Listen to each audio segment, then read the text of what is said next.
Hello and welcome to my NXT TakeOver 31 predictions video. We're going to quickly run through the match card, predict the winner of each match as best I can. You guys can let me know what you think in the comment section down below. We can start a discussion down there, and we'll see how I do tonight.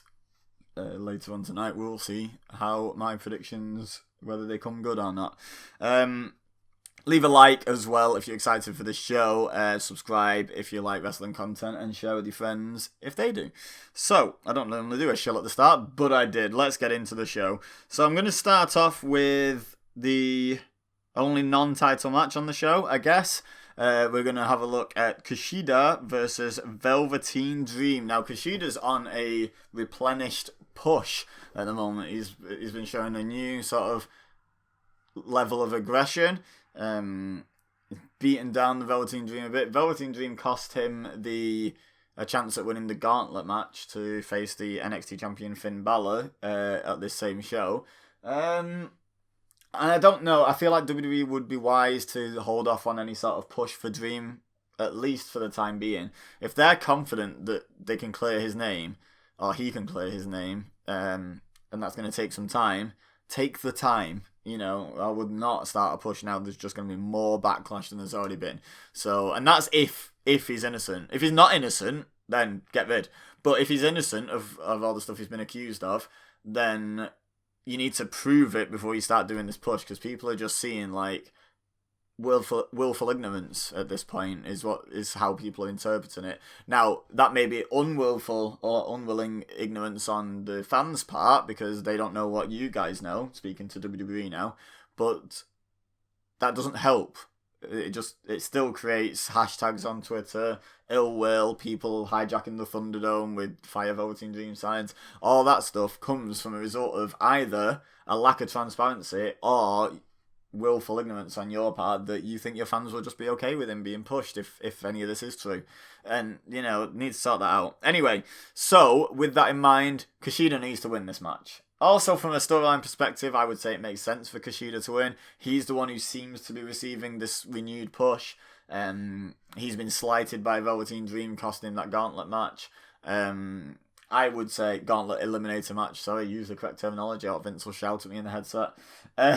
So, yeah, I'd go with Kushida anyway, but especially with all the controversy surrounding Velveteen Dream at the moment. Is it controversy? Controversy? I don't know. Especially with all of that stuff surrounding Velveteen Dream, I would definitely not give him the win. So, I'm going to pick Kushida to win that match. Next, I'm going to go for the Cruiserweight Championship match. So, I'm finding this hard to predict in a way. Like, I know some people think a lot of these matches are kind of gimmies. I've heard someone say that the Women's Championship match is a gimme. An awful lot of people seem to think the NXT Championship match is a gimme, and I'm sort of inclined to agree, but at the same time, I don't think any of these are actual gimmies. And the Cruiserweight Championship match might be the least predictable of all. Because these guys are so even, and the story hasn't massively favoured one or the other, to any great degree. There hasn't been that much story going into it. There's just been a couple of tag matches and maybe a backstage attack or an in-ring attack or something, but it's not been the focal point of NXT at all. So there's a bit of wiggle room made for this prediction. I'm going to go with a retain. I feel like there's legs in Legado del Fantasma. So I'm going to go with Santos Escobar to retain against Isaiah Swerve Scott. But I'm not confident. I'm not confident in most of these predictions. I could fully see them putting Velveteen Dream over Kushida. Like, there's not a single one of these predictions that I'm 100% confident in. When I was predicting Clash of Champions, let's be honest, Roman Reigns was at worst a 99.9% chance. Asuka was at worst 100% chance of retaining. You know, there were certain matches that you could be pretty confident with, and then others that you could and ah over. This, every match, I'm unsure about. Anyway, the next match I'm going to go to is the North American Championship match. Damian Priest defending against Johnny Gargano. I'm going to pick Gargano, and the reason is we'll blend these two together. The NXT Women's Championship match. I'm also going to pick Candice LeRae, which a lot of people are saying Io Shirai is going to walk over.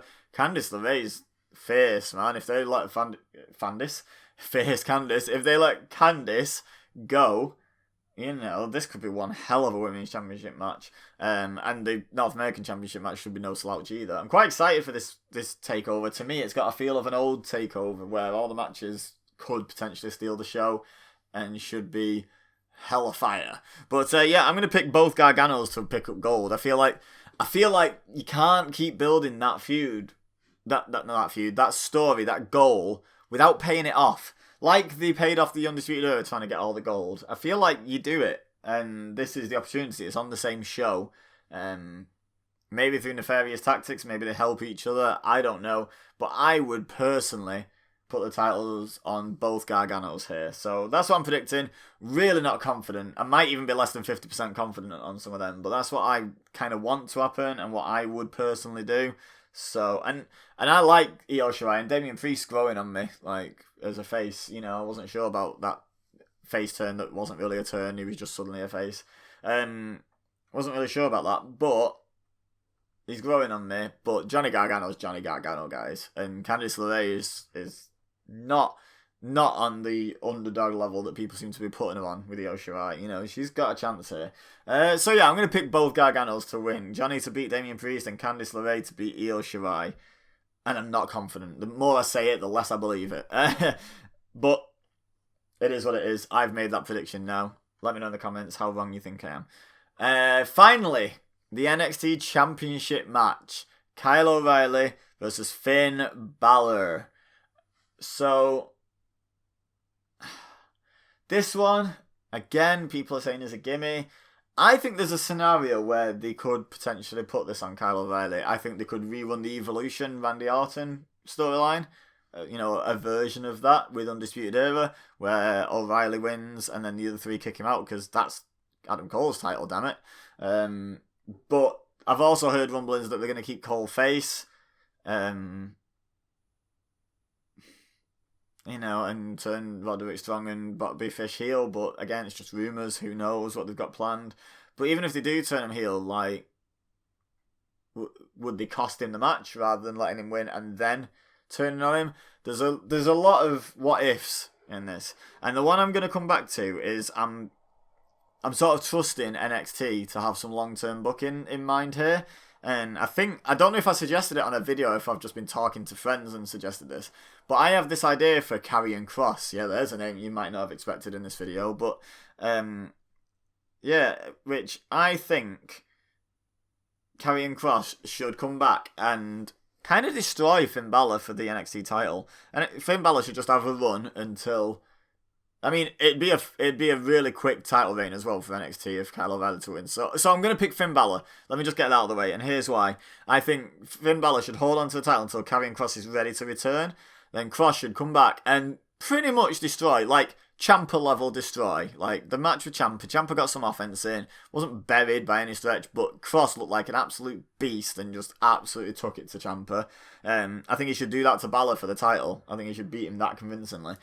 And then they can build to bring in the Demon back to take on Karrion Kross.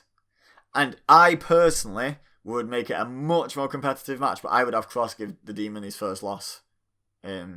No, second loss. The Demon lost in NXT. He's never lost since he moved up from NXT. He never lost on main roster, did he? But he's lost once. So his second loss, but it's super rare is the point. I would have Karrion Kross give the Demon that, but make the Demon put on a much better performance and much better fight than just Man Balor. So yeah, that's where I would go long term. So with that in mind, I'm going to go with Finn Balor to retain, but I'm not confident in that. But the thing I'd feel even less confident about would be doing more than 2 title changes out of 4 title matches. You know, that's especially in a match where the champion is the heavy favourite and in his first TakeOver defence anyway, which TV defences don't always count because the NXT title might have changed hands on NXT TV once or twice, like ever. So, you know, let's not think of that as too much of a possibility, eh? But, yeah, his first proper defence on a takeover. I don't think he's dropping it this soon. So, yeah, I'm going to go with Finn Balor. So, just to recap real quick, I'm picking Kushida to beat Velveteen Dream. I'm picking Santos Escobar to retain against Isaiah Swerve Scott. I'm picking Johnny Gargano to beat Damian Priest. I'm picking Candice LeRae to beat Io Shirai. And Finn Balor to retain the NXT Championship against Kyle O'Reilly. Let me know in the comments what you agree with, what you disagree with. Give me reasons if you have them. You know, it might just be a gut instinct thing. I think Johnny Gargano's going to lose. Like, that's fine. But if you have a reason, if there's sort of like a thought process behind it, what you think they're going to do or why you think they're going to lose or win, then let me know in the comments with as much detail as you like. Let's get a conversation going. Don't forget to leave a like. It'd be greatly appreciated. Helps me out a great deal, as do comments. Subscribe also and share with your friends if you think they would enjoy. Also, check the description for my other channels, which include, I'm going to plug this one, Ibiza Sims Games. I've done match simulations for the 2 matches on NXT TakeOver 31, where both participants are actually on WWE 2K20, which is the Women's Championship match and the NXT Championship match. So if you'd like to see who the game thinks is going to win, then head over to Ibiza Sims Games, like I say, link in the description, and check that out. Also in the description is my social media details, and you can get access to my Patreon, where you can support me for just $1 per calendar month, and that would be greatly appreciated. But for now, all I have left to say is thank you very much for watching. As always, I've been Ibiza, you've been amazing, and I'll see you next time.